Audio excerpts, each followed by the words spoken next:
Hey folks, Keylime here again, this time with a weekly preview, and I'm going to cover everything that's going on the PC and Switch side. So I will begin on the PC side of things. So in the event chest this time around, we have Zulkari troops. So if we go and check out what's actually in the Zulkari kingdom, we can roll down here and sort by base rarity. And in the event troops this time around, you can pull Arachnean Weaver. So he's obviously a very nice troop to have. I think I placed him as a high B on my tier list. Webbing all enemies is always pretty sweet, doing a decent amount of true damage to the last two enemies, and if you happen to kill people, he explodes. He also can summon a web spinner, which is pretty sweet, and he's immune and stealthy, so that's also really cool. So if you don't have Arachnean Weaver, then he's someone you can go chase in the event keys if you'd like. Notable mentions, of course, would be Web Spinner, of course. His spellcast not being all that awesome, but the fact that he can web people when he does skull damage and then do triple skull damage to them as a result of that webbing. It's always a really solid get. I rated him as a very valuable troop to get, so definitely someone to chase in event keys if you don't happen to have him. The Widow Queen, a little less exciting, sacrificing an ally to do a bunch of damage to people, and then it also summons another random Zulkari troop. The webbing on 4/5s is probably the more interesting thing with her. I wouldn't necessarily go chasing her if you don't have her, but Arachnean Weaver and Web Spinner definitely worth chasing in the event keys if you don't have her this time around. As far as the event this week, we've got the Tower of Doom. So Tower of Doom, of course, you're going to be running through multiple floors. Make sure that if you're in a guild and you're doing this event that you guys are tracking where the actual floor rewards are. Your floor rewards will be the same for everybody in your guild, so make sure that you're talking amongst yourselves, what's in this room, so you can take more efficient paths for other people that are playing the game after you. As far as the shop goes, I always recommend you purchase up to the weapon, even though I don't necessarily like the weapons that are in this time around. So this time around we're getting the Doomed Potions. So if we look at the Doom Potions, this is one of those healing everybody and then potentially giving some mana to folks. I don't like these weapons purely because they don't have any loot potential. There's nothing all that exciting about these. There's a lot of different ways you can generate life, and the fact that it's giving mana doesn't really make up for the fact that it's not doing anything else. Like just having Divinia in your team, for instance, would be doing the same thing more or less, be giving life to everybody. It would also be giving mana to everybody by exploding the board. Not to mention that it's also going to be cleansing everybody on top of it. So in general, this weapon not so great, but I always do recommend getting them because you never know. They might change it later on. There could always be some sneaky benefit to it that we're not thinking of now. But as things stand now, these healing variety of these weapons are not very good. So I do recommend getting it, but I don't recommend using it. Just something to keep in your pocket. But I do, again, recommend getting up to at least that tier so you can get the weapon. Beyond all of that, what we've actually got in the Soulforge this time around is pretty exciting. So as far as the troops are concerned, the only thing I'll mention real quick is that Gimlet's in there in the red summoning stone. So if you don't have Gimlet, he might be someone you could go chasing down inside there. He's an empowered converter troop, so he's converting all green to brown. He's also enraging and giving life to the first ally. So, and he starts with full mana, if that's what I mean when I say empowered converter. Somebody that's extremely good. He enables a lot of really strong teams, especially if you're running something like a Titan or a Sentinel or anything like that. He'll give your hero in the top slot the barrier that he's looking for, assuming you have it to level 40. So Gimlet, always cool. Just thought I'd mention that real quick. As far as the mythics you could potentially be crafting, so noteworthy ones, of course, are going to be the Wild Queen. So if you don't have Wild Queen, she's basically stealing attack from a target and then giving it to your top troop, and then creating a bunch of skulls and green gems. So that's pretty darn sick. Basically, when you cast her, like the board just kind of goes crazy and you murder whoever's in that top slot. And even if you don't, assuming you targeted the top slot, they're going to have extremely little attack, so any blowback from them is going to be pretty minor. And then she also summons a Bone Storm when an ally dies, so this gets kind of scary. When it happens, assuming you're not ready for it, this could be pretty bad, but assuming that you're the one that's doing the killing, then this just creates an endless loop of death. So Wild Queen, definitely really, really cool. If you don't have her, I definitely recommend chasing her down. I placed her as like a mid-A tier mythic, so by all means chase her if you don't have her. However, we have my S tier boy over here, the Possessed King. So Possessed King, absolutely a must get. If you don't have the Possessed King, and Absolutely chase him, absolutely craft him. If you don't understand why, just, I guess, take my word for it. But I've probably ranted about this guy for many, many videos at this point.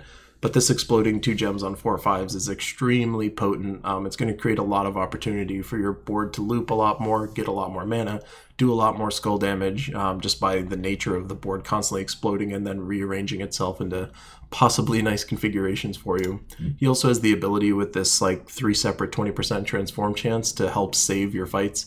I don't recommend using his ability like unless you're absolutely in a I can't win this game scenario, but it is there for something to lean on. But again, just for this alone, he is pretty much a top tier mythic. I have him as my top tier mythic. He's my most used troop. I think he's insane. If you do not have the Possessed King, I absolutely recommend crafting him. Beyond all of that, as far as the weapons that you can potentially craft this time around, we have the Dark Shot. So this is something that's really synergizing with webbed enemies. So it's creating 5 purple gems boosted by webbed enemies, and this is a ×3 boost. So this can actually be extremely strong purple mana generation, assuming you're running some kind of web lineup. You know, if you have an Arachneid Weaver or even that Widow Queen that we were just looking at before. The amount of boost ratio on this means that, assuming you have 2 people webbed, you're going to be creating 11 mana just for that, which is really sick. But then if you have 3 people webbed, then we're creating 14 purple. And if you have all 4 of them webbed, then you're just creating, 17 purple? So, I mean, if you're running some kind of web lineup, this weapon can actually be really sick. Admittedly, I don't run a lot of web lineups myself, but if you do, this can be a really strong mana generation weapon. The damage is pretty negligible, but as far as how much purple you can create from it, it's really sick.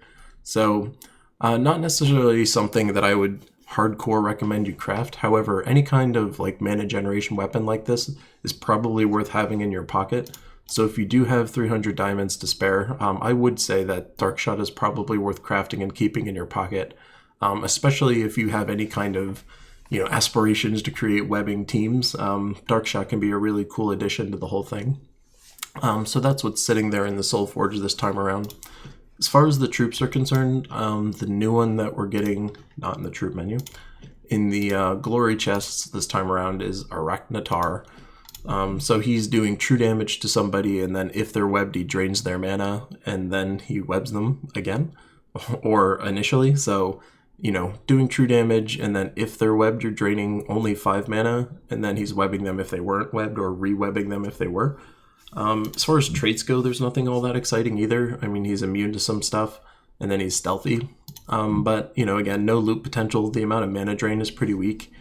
He's just a rare troop, so I'm not surprised he's not, like, busted or something like that. But for 300 glory, you're at least getting an arcane trade stone. I don't necessarily know if I would recommend, like, getting him up to mythic or anything like that, unless you're a collector. Not necessarily the best troop this time around for us. So nothing too exciting, at least on the troop side of things. I will quickly mention, since I always purchase this before I make my videos, these Spoils of War are definitely something that you should just try and get, all 10 of them. So before you used to buy unlimited of these, now they force you down to just 10. But as far as event keys go, this is like a really great place to go and snag some event keys. It's a very modest amount of glory to do this.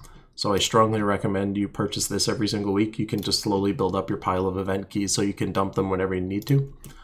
Beyond all of that, the Faction Assault event this Tuesday, or tomorrow, I should say, is in Fangmoor. So Fangmoor is like nothing too crazy. This is the team that I use as far as the Delve's concerned. So when it comes to tomorrow's Faction Assault event, this is a team that I would highly recommend that you use, assuming you have High King Iron Gut. Queen Jezebel is used to pump his attack, and then also used to use his attack as nuke damage to immune people on this side. So I've gotten this all the way to 500. This is the team I used to do it. It wasn't very complicated. You could run this as Titan or Sentinel. It wouldn't really matter. Sentinel would probably be better, admittedly, but I think I use Titan just because I like the board explosion-y aspect of it. But you're basically just making sure that your hero is constantly barriered, and then using High King Iron Gut to get your Devours, Queen Jezebel to pump his attack, and then also nuke Devour immune people. So that's on Tuesday. As far as Thursday goes, there's an Orb Weaver class event. So if you wanted to get your sweet life and death defense team leveled up, you can totally invest a lot of gems into getting your Orb Weaver class up in levels. As far as levels go, level 40, I believe, would be the one that you mostly care about to do that defense team. So if we look at the talents here, at level 40, you're getting the Stealthy. As far as that class is concerned, there's really nothing else that you would necessarily care about to run that life and death crap defense team. The only other potential thing you would care about is the level 100 7% to assassinate. As far as the defense team is concerned, though, this is how you'd be as annoying as possible. You'll get the spider summoning just from having the traits. So if you feel like leveling that class, Thursday would be your time to level that up. And then lastly, I'll quickly mention that it's Gnome Weekend this Friday. So from Friday to Sunday, you'll have an increased chance of getting gnomes in your random like explorers or in your PvP fights. So if you're looking to farm up some vault keys, this weekend will be a really great time to do that. But that is everything that's going on the PC side of things. Jumping over to the Switch side, so in the event keys this time around, if you're opening up event chests, what you guys have is Suncrest troops. So if we sort by Suncrest and look at who we get in there, you guys also have the benefit of getting new troops in here. So Phoenicia is not out yet for you guys, so don't look there. Or Queen Xochi, don't look there. But Taloka is somebody that's new. So this is the new legendary that was released. So this guy is doing scatter damage on triple if there's a storm, so this is actually very sneaky.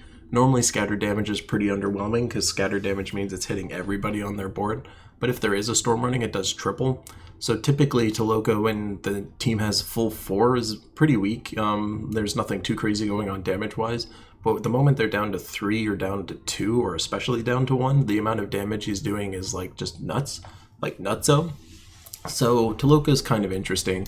So his passive trait here in the legendary slot is also very cool, dealing 10 damage to a random enemy on 4 or 5 matches. So that's not like insignificant, that's a pretty solid amount of damage. So Taloka is somebody, if you are going to run him, I would argue you'd probably put him lower in your lineup. I wouldn't prioritize his mana so much, but just by passively having him in your team, dealing 10 damage to random enemies on 4 or 5s is very cool. Just make sure that you're running Storm so you can take advantage of his triple damage that he can do.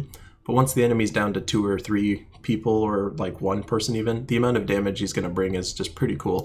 And then again, just passively dealing damage constantly as he's in there. He's a pretty cool troop, admittedly. Like, I've played around with lineups with him in it. It's not the worst thing in the world. But again, admittedly, it's not something that you generally cast until, you know, the team is down at least a troop or 2, so that way the damage is noticeable and significant. Beyond all of that, somebody else worth chasing in there might be Garuda. So Garuda's doing a decent amount of damage to all and then giving 1 magic. Well, he's giving himself 1 magic boosted by red gems. So if you have a very red mana heavy lineup, like if you're running a Sun Spear or anything that starts with a Firestorm, like a Warlord or a Dragon Guard, you're going to generally have a lot of red mana on the board. The amount of magic pumping he'll get from this is pretty decent.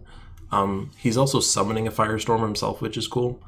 So overall, this troop is pretty interesting. I admittedly don't use them that much, but if you are just starting the game and you happen to pull Garuda, not the worst thing in the world.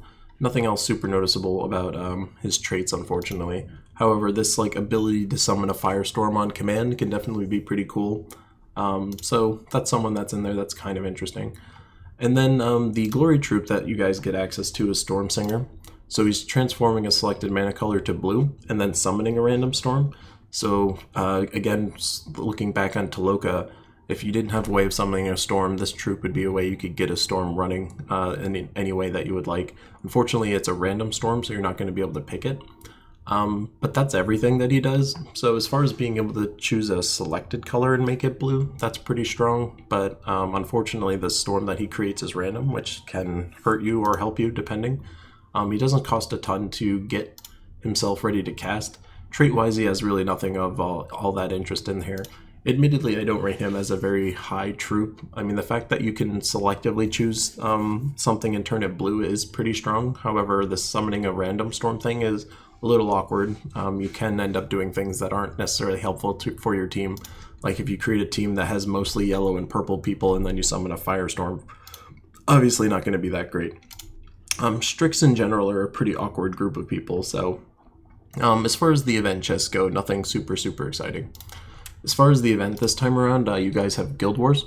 So again, I posted a video talking about every single thing you need to consider when it comes to Guild Wars, so I highly recommend you check that out. I'll link it in the description for anyone that wants to look into that. But in that video, I'll cover how you set attacks, defenses, how points work, how bracket movement works, how you should generally be thinking about it, what classes might be useful. So if you're at all interested in figuring out how Guild Wars works or to better prepare for it, I highly recommend that video. And again, I'll link it in the description. Last week, you guys also got access to the Frostmage class at the end of the week. So Frostmage is actually a really strong class, so hopefully you were able to take advantage, as I scroll the wrong direction, of the class event for that. But again, just quickly covering, so 25% to freeze on a random spell cast and then gaining 1 magic on a spell cast. What these two mean is that you want to build a very loop heavy lineup, so you want a team that's generating a lot of mana by explosions or creating gems or converting gems or potentially destroying gems, or just troops that create extra turns out of their spell abilities. But casting spells is the name of the game when it comes to Frostmage. As far as their talents go, the fact that you can freeze somebody at the start and then be immune to frozen, you have 20% spell reduction, you get 50% mana start, you're submerging on 4 or 5s, you get this ability to explode a yellow on 4 or 5s, which just improves the amount of mana generation you can get and the amount of loot potential your team will have. This is a very strong talent if you're not familiar, so absolutely worth it. And then there's really nothing notable at level 100.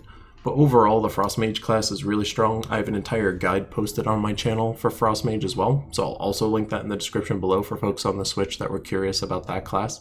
But again, as far as classes go, extremely high tier, used all the time, especially in Guild Wars.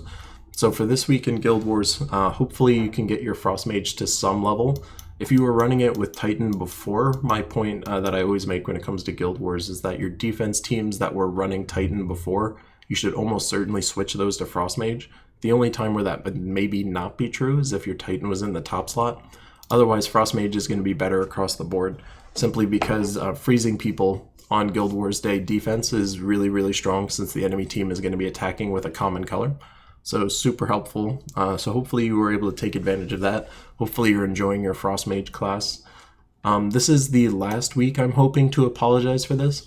On the Switch, I did actually unlock the Soulforge, but I don't have all the levels up yet to see where the troops are. So next week, unfortunately, will probably be the week that I can actually give you guys your Soulforge preview. So again, a dramatic apology for that. And that covers everything for all the platforms this time around. So that hopefully was useful to give you a heads up for what's coming on later on in the week. I'll just quickly mention that, again, I am streaming on YouTube, so if you are subbed to the channel, you'll get the notifications for that. I'm going to be handing out redeem codes as part of my streams, which is always a really nice thing that I'm able to do for you guys. Thanks to the developers for giving me those codes. Also, of course, be releasing more videos throughout the week, and hopefully giving you guys some entertainment, some information, all that fun stuff. So thanks again for tuning in, everybody, and I will talk to you guys later on this week. Thanks, everyone.